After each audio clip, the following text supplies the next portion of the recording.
Hi, everybody, and welcome to Shuko Math Practice Lab, learning through practicing. So today we'll continue working on the limits topic.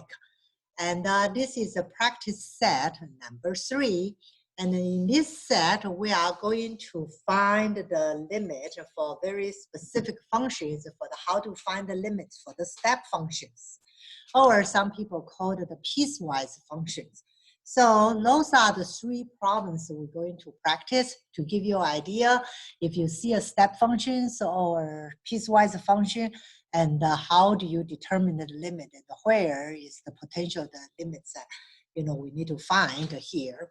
Okay, so right now, if you want, you can pause the video and try to work out the problems by yourself first.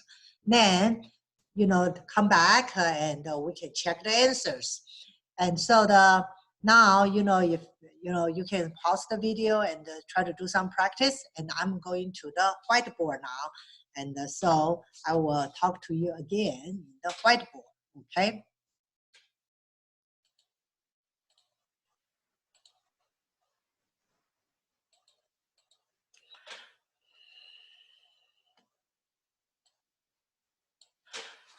Hi, I'm back.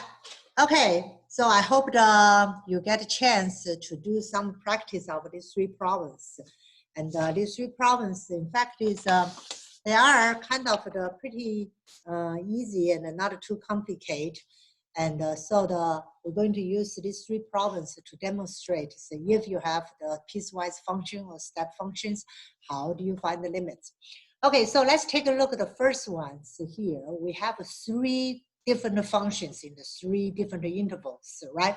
So if you take a look at the functions here, so they are basically all the polynomial, different type of the polynomials functions.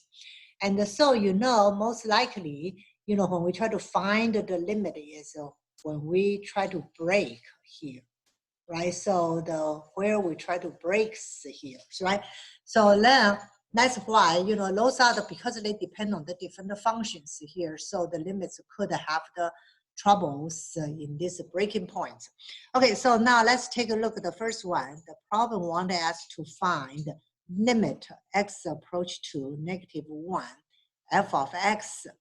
Okay, so remember, this a good, is a review when you try to find the limit, and you can, when we said the limit exists, what's that mean? That means that you find the limit to the right-hand side, you approach the limit from the left-hand side. If both limits are equal, then we say the limit exists here, right? Okay, so now let's take a look here. So limit x approach to -1. Okay, let's take a look from the left-hand side. And so when the left-hand side, that means x is less than -1, right? So I need to use the first equation to do that. So this will be 1 plus -1 because from the left-hand side. So what is this limit equal to? It's equal to 0, right?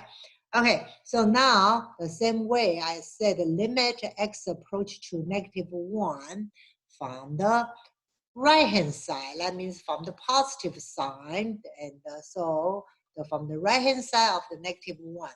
So when the right-hand side of the -1, that means it's going to be on the second intervals, right? It's greater than -1.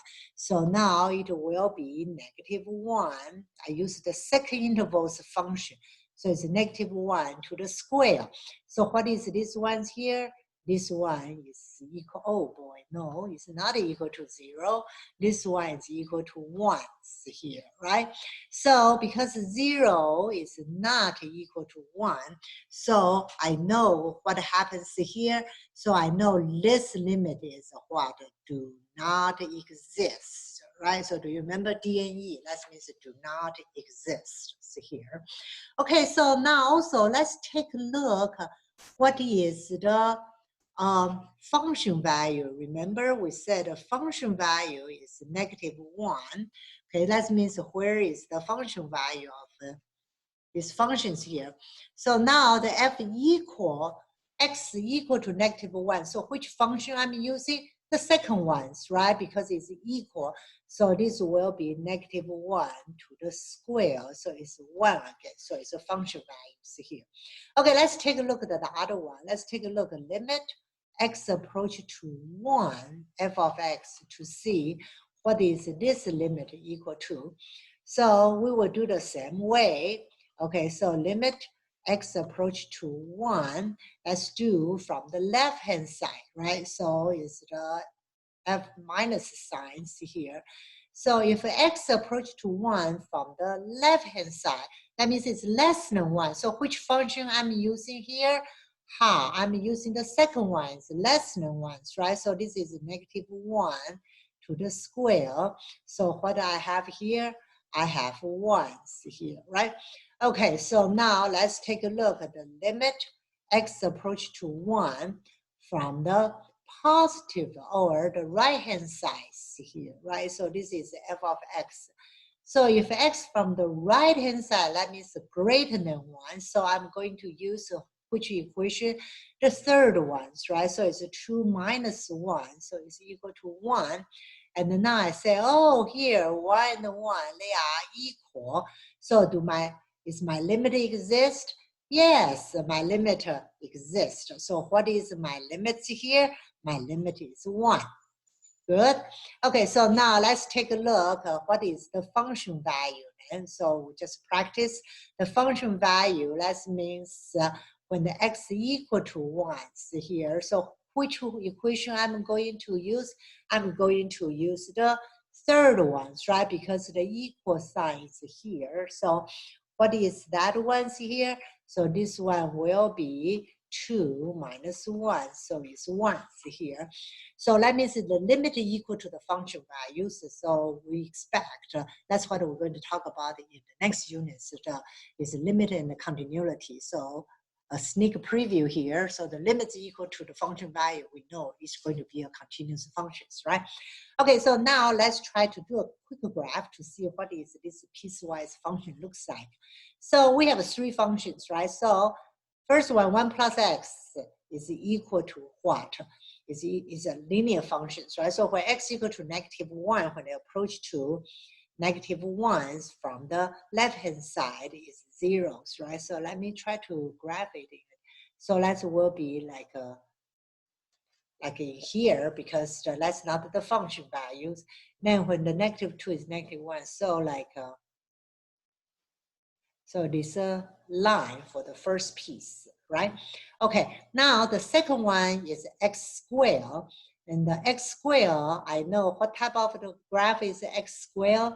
It is what is the quadratic, is a parabola, right? So when x equal to -1 and they approach to 1 and the function value is equal to 1. So that means I have a solid dot here. X equal to 0 is here, x to 1. Okay, so x1 in here is approach to 1 here, right? So here is approach to 1. So this will be a quadratic. I hope I can draw good, okay? And now the last one's here, right? So the last one, when is another linear function. So when x is equal to 1, what happens here? When x, because I have equal signs, right? My function value is 1. So this one here is equal to 1. Maybe I use a different color would be better, right? So the equal to 1. So then when x equal to 2 is 0 here. So I know this will be my functions here, right? So this is what we call this a piecewise function. Okay, and then you can see the limits here. Obviously, that these two, the limits, they have a jump here. So when you approach from the left-hand side, when you approach from the right-hand side, they are different. Okay, good. Now let's take a look at the next problems here. So the next problem is f of x is sine x, and if 1 plus sine x, cosine x, and the sine x is here, right? So as always, we are looking for those breaking points, right? So see what is the limits going to looks like. Okay, so first things here, the problem want to find is x approach to 0, f of x. Okay, so f limit x approach to 0. So that means I can say limit x approach to 0 from the left-hand side, right? So from the left-hand side, f of x. And so that means approach to 0 is less than 0, right? It's left-hand side of 0. So which equation I'm going to use? I'm going to use the first equation because it's less than 0. So this is 1 plus sine zeros, right? Okay, so when I approach to zeros here, so what is this value going to be? It's going to be 1. Okay, good. Okay, now let's take a look, limit x approach to 0 from the right-hand side. So it's a plus sign here. So this is f of x. That means what? That means x greater than 0. So which function I'm going to use? I'm going to use the second function. So is what is cosine zeros, right? So what is the cosine 0? It's 1. Oh, that's good. So my right-hand side and my left-hand side, both of them get to 1. So what is my limits here? The limits exist, right? It's 1. Okay, so now let's take a look at what is the function values here. So function value is zeros, right? So function value f of 0, and because it's equal, so which one have equal sign? This one has equal sign. So I'm going to use the second equation. So this is cosine is 0, so this is 1. Just like we did a second problem, because the function value is going to equal to the limits value. That means, and it will be kind of continuous at that point. Like we said, we're going to talk about this continuity with limits and continuity with differentiability in the next units. But here we just take a look, how do we find the limits for the step functions, right? Okay, so now the next one's here. I'm trying to find x approach to pi, f of x is here. So the same way, I'm going to do x approach to pi. First, from which side? From left-hand side, right? So let's take a look at f of x here. Okay, when from the left-hand side to pi, that means less than pi, right? So if it's less than pi, so what is the value I'm going to, which function I'm going to use? I'm going to use cosine, right? So cosine pi. So what is the cosine pi? Cosine pi is -1, right? Okay, so here, maybe I should do a quick review here and not really review the sine function and the cosine functions, right? So this is your sine function, and this is your cosine function. So instead of you remember the unit circle, you can say, oh, the cosine pi is -1. Okay, so now that here is the limit x approach to pi from the which side? From the right-hand side, right? Plus sign, positive, f of x is here. That means x is greater than pi. So which one is greater than pi is here? Pi is what? It's the third equations, right? So yes, sine pi, right? So what is the sine pi here?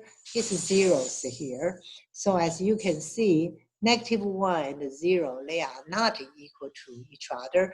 So what happened to here? What is the limit here? Is it do not exist, right? Okay, now let's take a look at my function value. The function value is pi, f of pi. So which one have the equal sign here, right? So that's why I need to use cosine pi. So this will be equal to the -1 again. Okay, so now let's just do a quick graph here. Okay, so in here, okay, so the first one is 1 plus sine, right? So sine is less than 0. Okay, so let's see here, the sine is a graph is like this, right? So this is a pi. Okay, so it's less than -pi. So here's pi. Okay, so 1 plus sine, that means you shift this one up 1 unit, right? So the in here going to be here, going to be here, and then here is a pi, right? So here is so here is pi over 2. This is a pi, so this is a -pi over 2 negative pi here, right? Okay, so this will be your sine curves here. So it will be go like, all right, so like something like that, right? And because the limit approach to 0 exists, right? So that's why I have a solid dot, approach to zeros here. Okay, now the function value is 1, so I have a solid dot here. Okay, now the next one here is the cosine x is from 0 to pi. So the cosine x is here, cosine, so we said of approach to pi is here, cosine 0 is 1 here. Okay, approach to pi is here, right? So the second one here, it will be, so when the x from 0 to pi, what happened to my functions here? My function will go where? Will go like this, right? So that's what is the cosine functions here, all right? And then the sine function is x greater than pi. Okay, so x greater than pi is like an approach from this end, right? So what happened? What is the function here? It's greater than pi, so it's zeros, right? So, but it's not equal to pi. So my third function, I have a circle here. And then what happens here? So the graph will going to go like this. Sorry for my not very good right? So this will be my 3 pieces of the functions, but these piecewise functions, or we call it step function, you kind of jump into different points here. Okay, so now remember that, right? So when you do those piecewise function, the main concern is those, the breaking points, right? So when you take the limits, then you need to look at it from the right-hand side, from the left-hand side, and to decide whether they are equal or not. Okay, let's take a look at our last ones here. And oh boy, here. Okay, so the last ones here, this is, the gx equal to x plus 1, x not equal to 1. See here. Okay, so let's see here. I'm going to find the x approach to 1. The gx is here to see what is equal to. Okay, so now here, the same old, right? So you say x approach to 1. First, I'm going to from the left-hand side here, right? So this is a gx. From the left-hand side, because you look here, right? So look at your functions here. It says when x is not equal to 1. So that means it doesn't matter, from left-hand side or right-hand side, you use the first equations here. So this will be 1 plus 1. So it's equal to 2. Okay, so now let's take a look at the limit x approach to 1 from the left-hand side, right? So from the left-hand side, so this is the gx is here. So still is the same, right? Because from left-hand side, because x not equal to 1, that means x could be from the right-hand side or can from the left-hand side. So what is the value here? Is 1 plus 1 also, so it's 2. Okay, so this is the 2's here. So you can see, oh, they are equal. So what is my limits here? My limits here is 2. Correct? Okay, very good.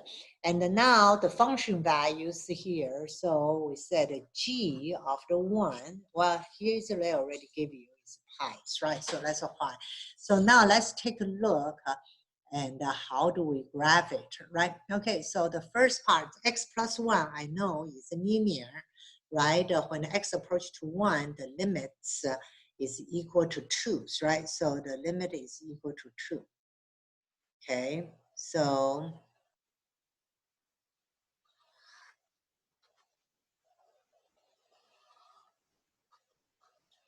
right, so that's why we just said the limits equal to 2 here, right? Then when the x is equal to 1, and what is the value? Is pi. So let me try to write it. This is 1, 2, 3, 4, right? Okay, so when the limit is x equal, so when the x function value x equal to 1, what is the value? It's pi. So it's here, like 3.14 something. So that is our graph for this piecewise function. So as you can see, this function, the limit exists, but it's not equal to the function value. So that's why it's not continuous, got to jump, right? Okay, so that's it for the how to find the limits for the piecewise function, or we call the step functions. And so what do you remember? The key point is where, many, you're looking for loss breaking point. Of course, sometimes the problem can ask you for the limits inside a certain interval, but most likely they will ask you is how to find the limit at loss breaking point. So remember what you need to do. You need to find the left-hand side approach limit and the right-hand side approach limit to see they are equal or not. All right, and if they are equal, then the limit exists. Doesn't matter the function value is there or not. Okay, that's it. So what you need to remember? Practicing, practicing, practicing, which will make you getting better and better in math. And wow, so nice to talk to you about this topic. And hope that you learned something if you like it. And feel free to subscribe to this channel, or if you have questions that I did not explain very well, and then send me a comments, okay? And I will respond to your comments there. All right, so it's nice to talk to you again, and hope you have a nice day. And don't forget, practicing, right? So nice to talk to you, and looking forward to talk to you in the next video. The next video, we're going to show you how to find the limits for another special function. We call this the greatest integer function. That's very interesting functions as well. Okay, so have a nice day, and talk to you later. Okay, bye.